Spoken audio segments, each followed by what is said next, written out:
With your first News at 6 Sports, here's Lee Timmerman.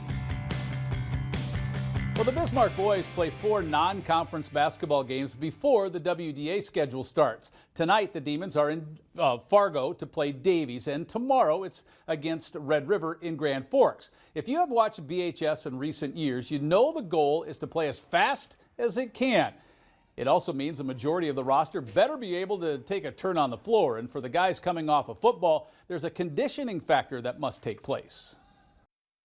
Every day we're running 16s every day. There's no day where we get a day off from conditioning. Usually football we get those days off, but now that we're in basketball and we got to run a lot more, we got to get our legs this year. It's a little different. You know, football you get a few plays off every now and then, but it's full go every time, and the lungs were burning a lot early. So the style is we kind of want to play as many possessions as we possibly can, and why we do that is we want to tire them out. So at the end we do all this running, so we're not tired and they are. Now, we just heard from Henke, and head coach Jordan Wilhelm is counting a lot on Carter, just like the Demons did this fall. I think he kind of caught the league by surprise this year in football. You know, first team All-Stater, one of the leading rushers across North Dakota, just a tough kid. And a season ago, probably didn't start off the season the way he wanted to, and then down the stretch, I mean, he was a flamethrower. The way he was shooting the basketball, the way he was defending, in my opinion, one of the top two-way players in the conference. You'll notice when you come to a game, he's a guy that's going to be a leader for us on both ends.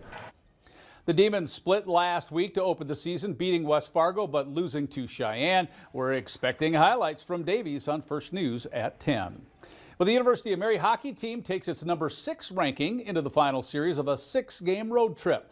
The Marauders are at Northern Illinois tonight and tomorrow. Dan Huntley is the UMary head coach, and he says this is an upperclassman-laden team, and that has helped with the transition from Division II to Division I in the ACHA. We've got 14 guys that leave our program after this year, and so there's a lot put in on those guys to be mature, to understand the progression of where we've been, what it means for today, what it means for our future, and how hard they have to work. The success is great. Everybody loves that. They love the accolades. But now there's a different pressure, you know, and there's the opportunity to say, hey, we're up in that upper echelon. Well, now we got to stay there. Seth Cushing is now UMary's all-time leader in goals scored. He passed Alex Fleechek, and Cushing is looking to add to his total of 139. This is the Marauders' first season in the Midwest College Hockey Conference. Again, they're ranked 6th. Jamestown is number 4 right now, and second-ranked Minot State joins the league next year.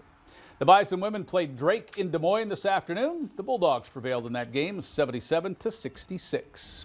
And Kevin's forecast for this Clipper has been spot on, and there has been some postponements in the sports world. So you should always check that your event is still going on before traveling. Always a good reminder. We remind of that every year. We'll be right back after this.